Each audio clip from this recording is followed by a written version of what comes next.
दोस्तों, जब हमें कोई काम दिया जाए तो हमें खुद से करना चाहिए, ना कि ये सोचना चाहिए कि जो काम सामने वाले को भी दिया गया है तो वही वो काम कर लेगा तो हमें करने की क्या ज़रूरत।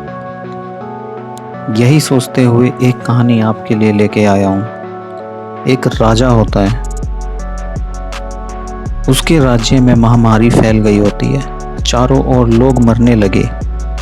राजा ने इसे रोकने के लिए बहुत सारे उपाय करवाए मगर कुछ असर ना हुआ। लोग मरते रहे। दुखी राजा ईश्वर से प्रार्थना करने लगा। ईश्वर ने उससे कहा कि तुम्हारे राज्य में जो कुआं है उस कुएं में हर एक राज्य के नागरिकों से कह करके एक बाल्टी दूध गिरवा दो,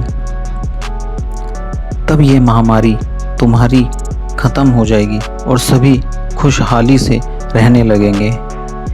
इस चीज़ को देखते हुए उस राज्य की एक बुढ़िया अपनी चालाकी से सोचती है कि मैं वहाँ दूध ना डालकर एक बाल्टी पानी डाल दूँ तो क्या फ़र्क पड़ जाएगा, क्योंकि और सारे के सारे लोग दूध डाल ही रहे हैं। यही सोचते हुए उसने एक बाल्टी पानी डाला। अगले दिन राज्य के राजा ने जाकर के देखा कि महामारी तो ख़त्म नहीं हुई, अब भी लोग मर रहे हैं। इस चीज़ का कारण जानने के लिए वह कुएं के पास गया और वहाँ उसने देखा कि वहाँ तो सिर्फ पानी था, उस कुएं में दूध तो था ही नहीं। इसी वजह से बुढ़िया ने जो सोचा था वही और राज्य के लोगों ने भी सोचा था। यही सोच कर के सभी ने पानी डाला, जिसकी वजह से राजा समझ गया इसी वजह से महामारी नहीं जा रही है। यही कारण है कि लोग हमारे राज्य में अब भी मर रहे हैं। दरअसल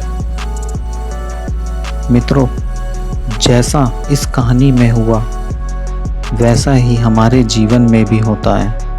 जब भी कोई ऐसा काम आता है जिसे बहुत सारे लोगों को मिलकर करना होता है तो अक्सर हम अपनी जिम्मेदारियों से पीछे हट जाते हैं कि कोई ना कोई तो कर ही लेगा, और हमारी इसी सोच की वजह से स्थितियां वैसी की वैसी ही बनी रह जाती है। अगर हम दूसरों बजाय अपने हिस्से की जिम्मेदारी निभाने लग जाएं तो पूरे देश में एक बदलाव आ सकता है जिसकी आज हमें ज़रूरत है। तो दोस्तों, आपको कैसी लगी ये कहानी?